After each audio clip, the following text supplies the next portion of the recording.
بسم اللہ الرحمن الرحیم۔ السلام علیکم عزیز طلباء و طالبات، کیا حال ہے بیٹا؟ آپ سب ٹھیک ہیں؟ امید ہے کہ انشاءاللہ آپ سب ٹھیک ہوں گے۔ جماعت ششم کی اسلامیات کی کتاب ہے، تو آج ہم اس کا سبق پڑھیں گے حضرت علی رضی اللہ تعالی عنہ،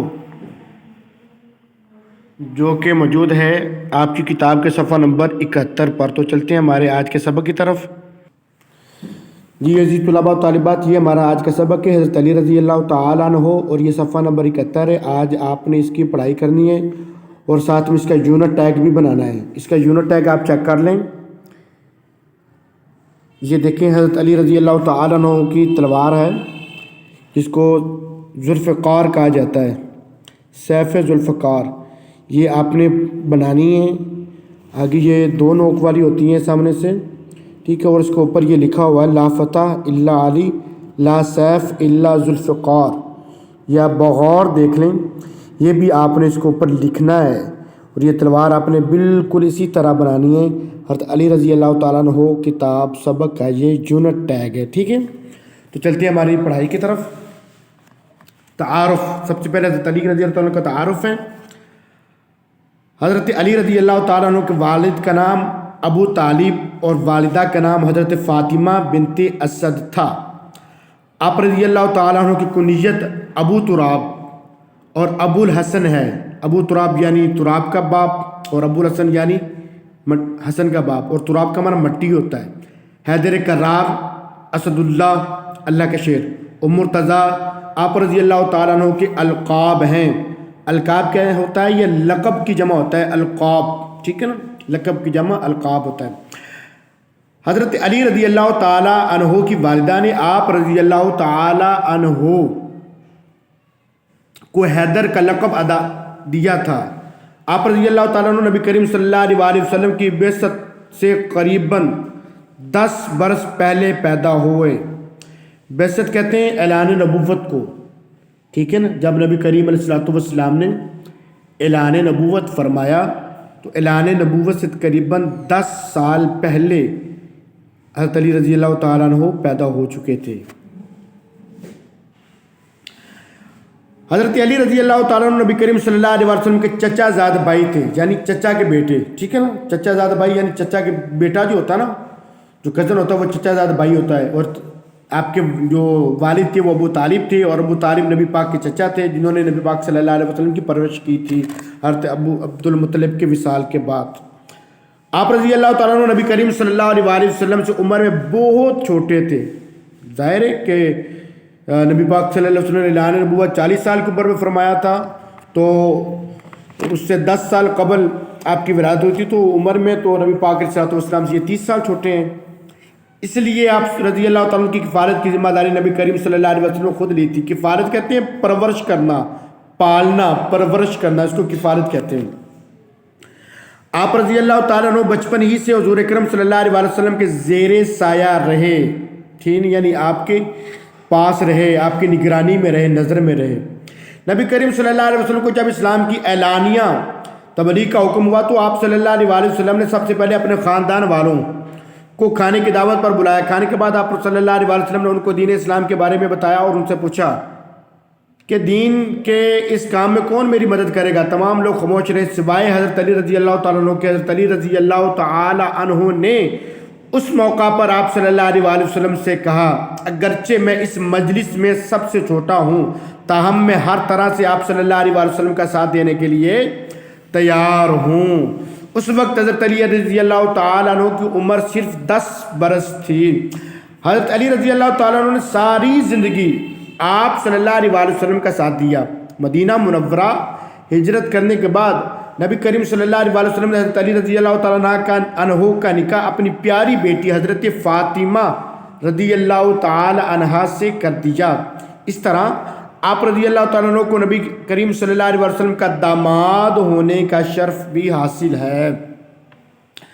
اور رسول اللہ صلی اللہ علیہ وسلم کے وصال کے بعد ان کے غسل اور تجہیز و تکفین کا فریضہ، تجہیز و تکفین کہتے ہیں یعنی کہ غسل کے بعد جو کفن پہنایا جاتا ہے نا، اور اس کے بعد جو قبر میں دفن کیا جاتا ہے اس کو تجہیز و تکفین کہتے ہیں، ٹھیک ہے نا، قبر کے اندر اتار کے اور اس کے جو کفن وغیرہ دیا جاتا ہے اس کو تجہیز و تکفین کہتے ہیں۔ فریضہ بھی آپ رضی اللہ عنہ نے انجام دیا۔ آپ رضی اللہ تعالیٰ عنہ کا مزاج بے حد سادہ تھا۔ آپ رضی اللہ تعالیٰ عنہ نہایت عبادت گزار ہونے کے ساتھ ساتھ علم و فضل میں بھی یکتا تھے، یعنی آپ کا کوئی ثانی نہیں تھا۔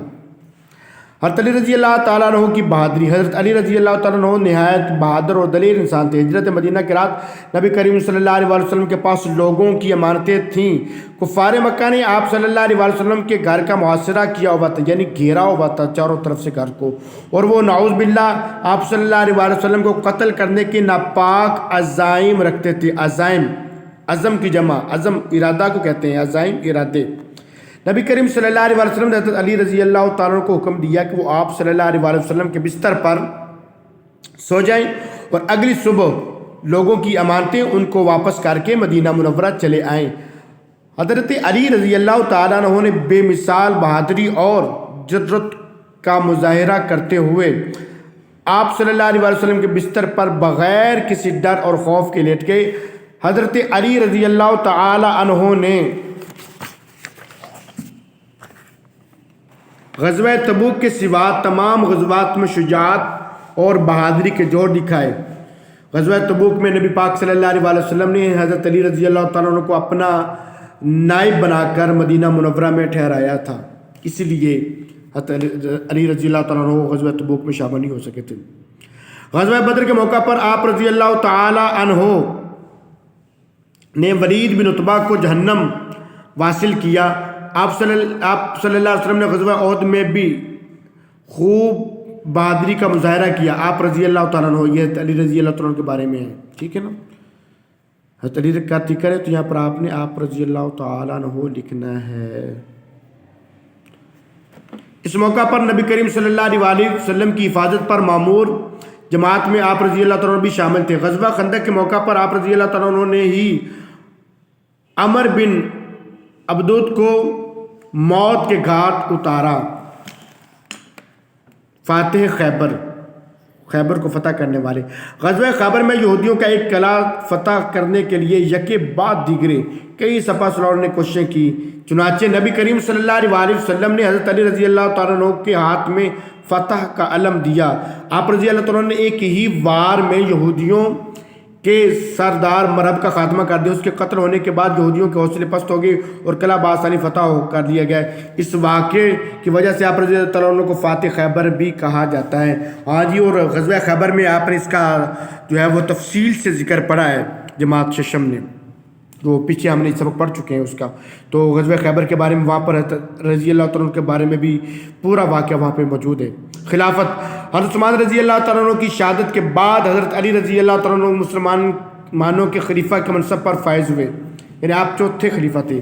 آپ رضی اللہ تعالیٰ عنہ مسلمانوں کے چوتھے خلیفہ تھے۔ آپ رضی اللہ تعالیٰ عنہ نے اپنے دور خلافت میں امن و امان کے قیام کی بھرپور کوششیں کی۔ آپ رضی اللہ تعالیٰ عنہ نے قرآن و سنت کے احکام کی جمع، احکامات کے عین مطابق اپنے فرائض ادا کیے۔ آپ رضی اللہ تعالیٰ عنہ 4 سال 9 ماہ تک مسلمانوں کے خلیفہ رہے۔ شہادت 40 ہجری رمضان المبارک میں آپ رضی اللہ تعالیٰ عنہ پر فجر کی نماز کے دوران ایک خارجی ابن ملجم نے تلوار سے حملہ کیا، جس کے نتیجے میں آپ رضی اللہ تعالیٰ عنہ کو گہرے زخم آئے۔ چنانچہ ان گہرے زخموں کی تاب نہ لاتے ہوئے آپ رضی اللہ تعالیٰ عنہ نے 21 رمضان المبارک میں شہادت پائی۔